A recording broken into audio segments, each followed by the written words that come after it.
It's Mr. Whiskers and his friends.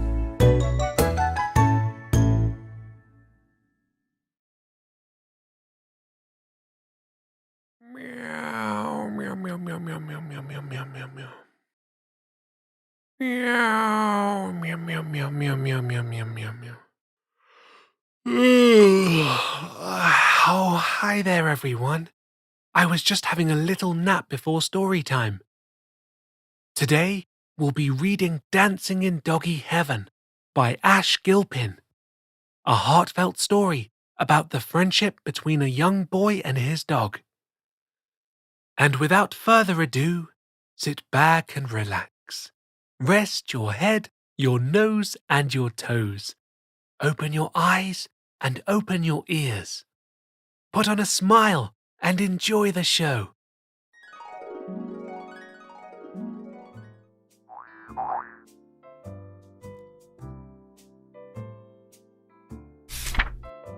I'd like to tell you a story about a dog named Dexter, for he was more than just a dog to me.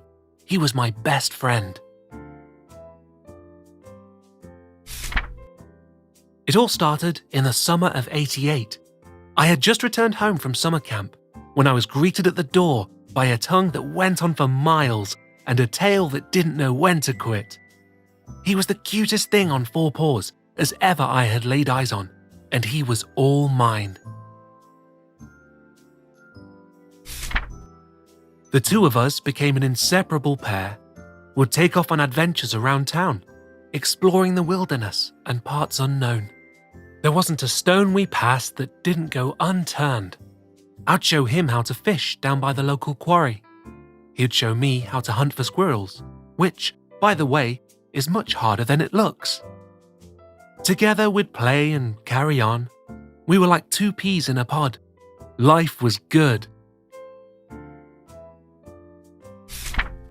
Now, of course, times weren't always so perfect. Like that time Dexter chased the mailman around the block and stole his sack of mail. We never did find out what happened, as it was never seen again. The incident, as it became known, remains in the folklore of Richmond Street to this very day. And how about that G.I. Joe toy chewing phase he went through? We lost a lot of good men that year. We certainly had our fair share of highs and lows, but through the thick and thin of it all, we remained best of buds. As the years passed and we grew older, Dexter began to slow.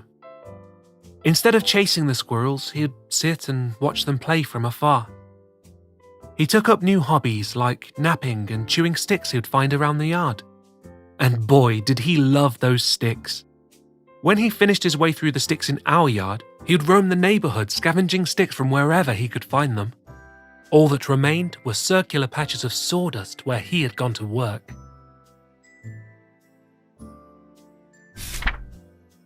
At night, we'd lay in bed and watch TV. He'd curl up alongside me and use my lap for which to rest his head. He'd stare up at me with heavy eyes slowly drifting off as I'd rub his belly. He always felt safe, secure, and loved when by my side. As did I. Then, a day came that no one could have ever prepared me for. It had started off like that of any other, but when I returned home from school on this day, there was no wagging tail waiting to greet me at the door, no long and slobbery tongue waiting to lick me all over, no ball waiting to be thrown. For that was the day my best friend, my most special friend, had passed away. Confused and saddened, I escaped to my bedroom where I laid under the covers and wept for what seemed to be days. Later that afternoon came a gentle knocking at the door. It was my grandmother. She had come to visit me after hearing of the news. She sat down beside me and proceeded to tell me the story about the dancing dogs in Doggy Heaven. Dancing dogs? I asked, while slowly wiping the tears from my weary eyes. Why, yes, of course, she replied. She went on to explain. See, once a dog leaves this world for heaven above, they must first pass through the pearly white gates, guarded by its keeper, Saint Bernard. Patrons seeking passage are asked but 2 questions. Have you found joy in your life? And has your life brought joy to others? Those true of heart are permitted to pass, she explained. On the other side of the gates lies a grand spectacle of dance and celebration, the likes of which you could only imagine. Dogs leaping through the clouds, twirling and spinning, paws frolicking along the enchanted rainbows overhead. A seemingly endless supply of sticks, as far as the eye can see. Truly a paradise in which a dog could revel. So, you see, the ending of one life is merely the beginning of another. Know that he's up there, having the grandest of times. And while he certainly misses you, he'd want you to smile for him. Years later, I still think back on those sage words of my grandmother. As I look to the sky above, I catch myself thinking of Dexter, twirling about, practicing his grand jeté, while dancing in the clouds of doggy heaven. That was such a nice story. You could tell that Dexter was really loved.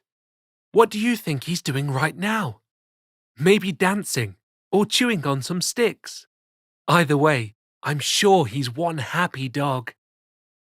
Until next time, my young storytimers, this is Mr. Whiskers saying meow and good night.